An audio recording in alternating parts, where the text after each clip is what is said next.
Hello. Hi everyone. Welcome to Cucumber Training Program.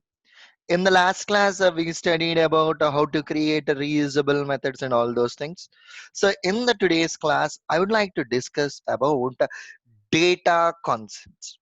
Okay, so how we are gonna pass multiple sets of data. That's what the actual concept is. In order to handle this scenario, I'm creating a new feature file, and my intention is basically I'm just creating a new file SF. So under the features, I'm creating SF account creative dot feature. So I would like to create a new account for this particular feature file. I would like to create a new account basically for the Salesforce. That's what I have written as Salesforce account creation. Okay, Salesforce account creation dot a feature. I have created that. So in the feature file, I'm making note as account creation for Salesforce. Great. The scenario is basically okay. So what I would like to define out as a scenario over here is create account to Salesforce application. Given open Salesforce application.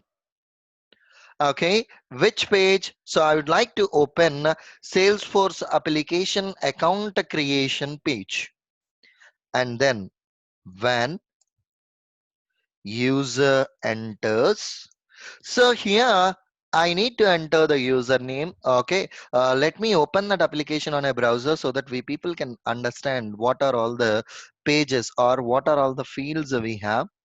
So I just opened the Salesforce account creation page. See, this page contains, if you observe, the first name, last name, email address, role, company name, country, postal code, username, and all these details. For suppose, assume that in the last session we discussed about, we can pass a multiple sets of data directly here. So here, user enters first name, comma, last name, right, comma, email ID, and account. I'm just entering the account, company name. Okay, company name, like that. If he's gonna enter, roughly there are a 10 to 15 fields are there, which we need to pass a 10 to 15 fields information here, which is not an appropriate way of creating a step definition or else a step file. So basically we can create that, but which is not suggested in a real time when we are working on that. Then what can we do? How can we handle this particular one? So here I'm converting user enter all the details. So what are all the details a user needs to enter? So the pipeline, I'm representing the data with a pipe, the first name. See here, I'm directly giving these values. So, okay, first name, Suren. Okay, so it's not the first name. Actually, my intention is in the first name field, it should enter the first name. In the last name field, it should enter the last name. Okay, so first name, last name, email address. So let me write it down as an email. Okay, and what are all the text fields? Company name, company name. Okay, I have written this as a company name. Okay, and then what else text fields we have? We have a postal code and a username. Okay, so here postal code, username. That's it. So I have entered all these things here. So the meaning is, in the first name text field, it should enter the first name. In the last name, it should enter the last name. This is the data which I would like to enter. For suppose if you would like to enter a different data, first name, in the place of first name, enter your own data. Like that, in the place of this one, enter your own data. Whatever you want, you can enter that particular data into that particular field. But in my instance, I would like to enter like this. Okay. Then what it needs to click on it then? click on sign up button. Okay, I just want to click on a sign up button. That's it. So this is the simple thing what we have written. And moreover, this given opening the Salesforce application, we have a written already, but we have a given a different URL. So I don't want to reuse that particular stuff which is used in a login feature. My ultimate thing is I just want to use this particular different logics. Okay, fine. What's not? So here these are the three different steps. Let me try to use this Teddy Jekin to generate the steps for all these three. So the Java steps, let's see how these steps looks like. Based on that, we will create the step definitions also. Okay, based on that, we will create the step definitions also. So here I copied these three lines, and in the step definitions, I'm creating a new class, SF account creation. Okay, under which I'm placing this logic. I'm placing this logic, import a given, import a when, and import a then, remove these data, remove these throws exception. So let us start from the first one. I would like to write down a opening of a Salesforce application for which I'm trying to open the previously generated script which will open the Salesforce login. I'm directly pasting it out over here. So I need to define a WebDriver globally. So WebDriver space driver. I have defined this one globally. Great. So we just created this one. I need to change this application URL, copy the app URL and update it in the get commands. Okay, update it in a get command. Okay, I just created this particular stuff too. Okay, I just created this particular stuff. Great. So this given will open the application. And here we need to enter the user data which we have passed. How can we enter that? See, the multiple data will comes under this data table. Whatever the multiple sets of data we are passing, it will comes with the multiple sets of data which is a data table. Okay, the data table represents the data whatever we are passing out over there. So data, okay, that's fine. So the entire line of information, this username, password and everything got captured in data now. So data dot. So here the first thing is basically we need to pull that data and we need to store it in a list of web elements. The corresponding method we need to use is a raw. This raw method is used to pull the data from the feature file and store it in list of strings in the current current step or current logic. So here a list of string and I'm storing it in a values. So I need to import this list Java utils list. I just imported that.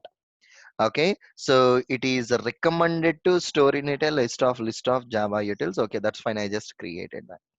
So as of now, the entire information whatever we have under this line got pulled and stored it in values now.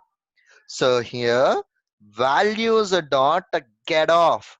For suppose in your scenario, if you have written these 2, 3, 4 pipelines of information, then we need to go for get off 0, get off 1, get off 2. 0 is gonna represent the first line, 1 is gonna represent the 2, like that. So in my current scenario, I have only one line, hence it's gonna start with an index of 0 dot get index again. What exactly the significance of this get index again? So it means in the first row, which value you want? 0, 1, 2, 3, 4, and a 5.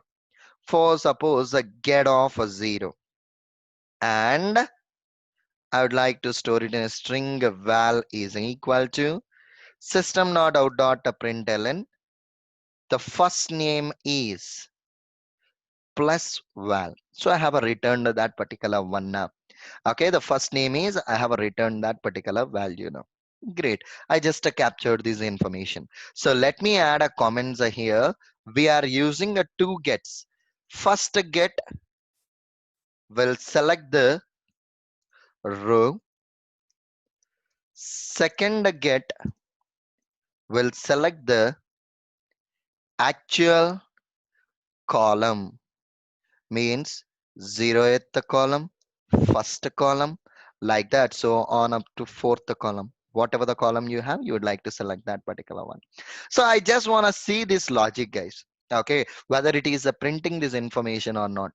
So in the test runner, let me change this. Okay, in the test runner, let me change this here. Save it. Let me try to run this test runner. Okay, let me try to run this particular test runner. Okay, it's getting executed and it is opening the app. Okay, that's fine. This app got opened. Let's go back and see what value it returned here to the console. As we have a given system.out.println, the first name is the first name. It pulled the first name. So if you have any questions whether it is not retrieving the first name, I'm giving it as Chaitu as my first name.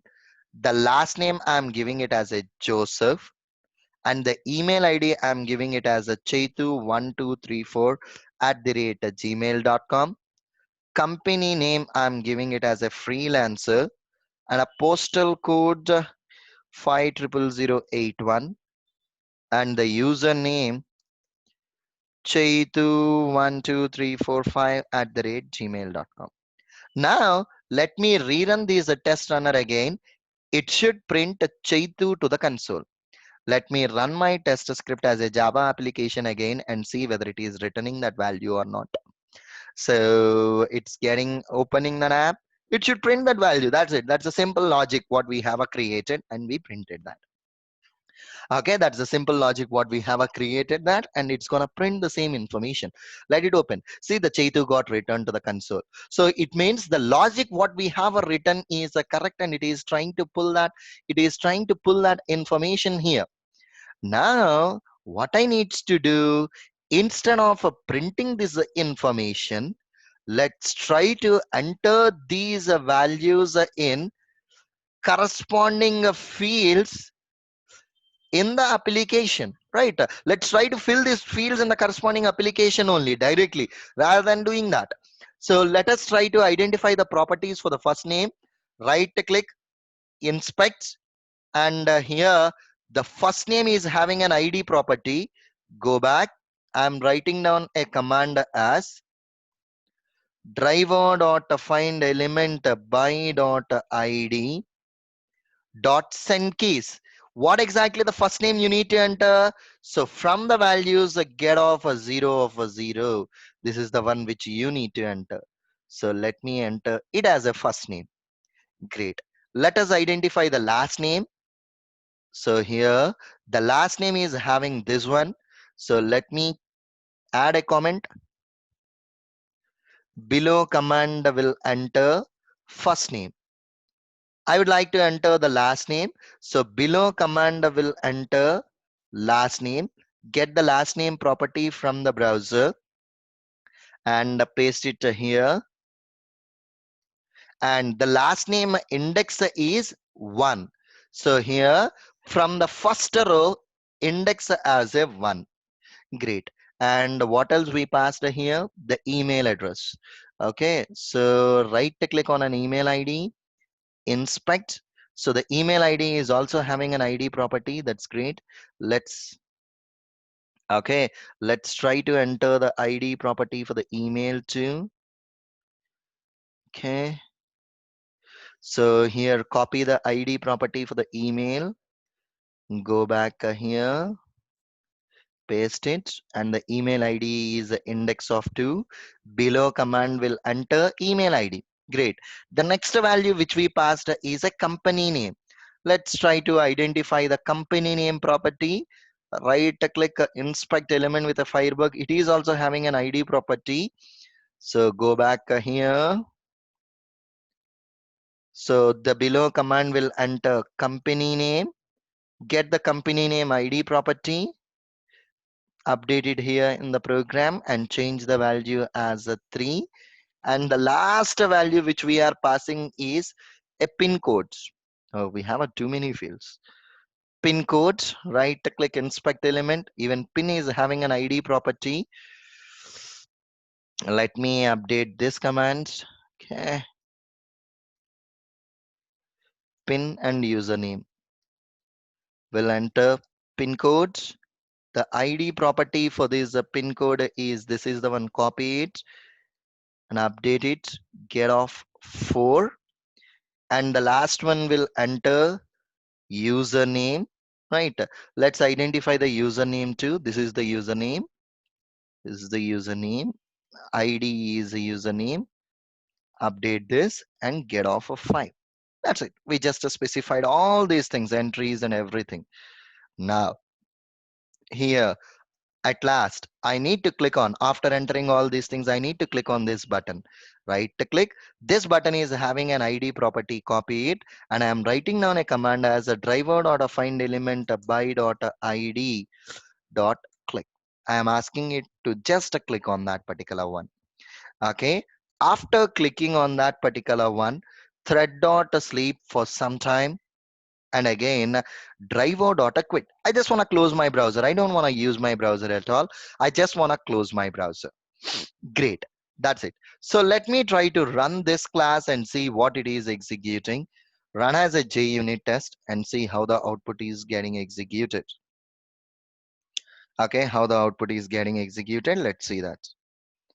Okay, it opened the Salesforce application. Great. It should enter the values. Now, see all the values it entered. Everything, whatever we have specified, it entered. Even it clicked on that and some error message gone, it thrown and it closed the browser as we have specified. So like this, we are retrieving the information from the feature file within a data table. This concept, we can call it as a data table, wherein which this data will be passed below the step itself. One thumb rule which we need to consider out over here is, whenever we are using a data table, in majority of the cases it is used for the single sets of data, and the data should be passed below the step itself. Okay, below the step itself you need to pass the data. We can't, okay, we can't pass the data outside the step at all. Okay, we can't pass the data outside the step at all. So before the step, after that particular step only, you need to pass that particular one. Great. So guys, this is the way how to create this one. And I have one small question here, guys. Okay, so before going into parameterization, which is a multiple sets of data, let me pull a small question here. See, our objective is, right, our objective is to identify and to create reusable steps. Right, our objective is to identify and to create a reusable steps, which we studied in the last lecture. Right, if that's the case, in the last example we created a step for opening an application, and now also we created another step for opening an application, which is duplicate again. Why can't we create a single step for all those files? Why can't we create that? Of course, we have to. Then let's modify the first step of accessing Salesforce application just by passing data table concept only. Just by passing the data table concept, or like the yesterday's lecture, pass the value, pass the URL within the step only. Okay, within the step only. I think passing the URL within the step is the best one. So here in the yesterday's one, see if you observe, accessing the Salesforce application using the URL. So, okay, let me identify the URL for the first one. This is the URL for the first thing. Okay, and let us generate this step properly. So I copied that step and I pasted the same thing in a Teddy Jerkin, which is going to generate the step definition. Copy this name, go back to your previous program basically. See, accessing the site, I am updating the name here, and instead of opening the URL driver.get, I'm specifying string argument 1, or I can customize this name URL. So I'm passing this URL here. So we are passing that URL from there, which is gonna be a dynamic method, a reusable method. Now copy the same method name and specify that method name here, sorry, the given name here, and the URL for this one will change. Hence update that URL in the current one. Update this URL here. So it means a single step definition we are using for multiple places. A single step definition we are using for multiple places. Usually a simple question will rise in our mind. These two are two different features. How come our program will recognize? It's not our program. It's not our problem. Basically, Cucumber will recognize that. That's what its ability is basically. It will recognize the things. Okay, it will recognize the things. To cross check this one, let me rerun the same program and check out whether it is opening the application or not. Let it execute. Okay, it should open the application as per the URL whatever we have a passed. Let's see this URL is opening. So it means I created a single step. So to conclude this particular one, whatever the step we have created, we can use that particular step globally within the entire project. That's what you need to know. The bottom line is, if I created one step, it's not restricted to that particular feature. We can use that particular step throughout the entire project. Okay, throughout the entire project, I can use that concept. This is what the reusable conversion is. Great. Done up to here. This is the basic thing. And slowly, if I forgot to convert anything as a reusable while you are practicing, make sure that you people are converting them. Okay. So far we studied about how can we pass a multiple sets of data using a data table concept, which should define before the step, after the step itself. The data should be passed after the step, and even the data will be retrieved via data table, and using a raw method we are retrieving the data, and using two gets we are getting the information, and we are using in a Salesforce application.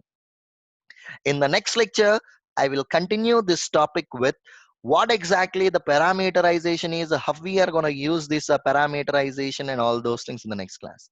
That's all I have for today. See you again in the next lecture. Thank you. Bye bye.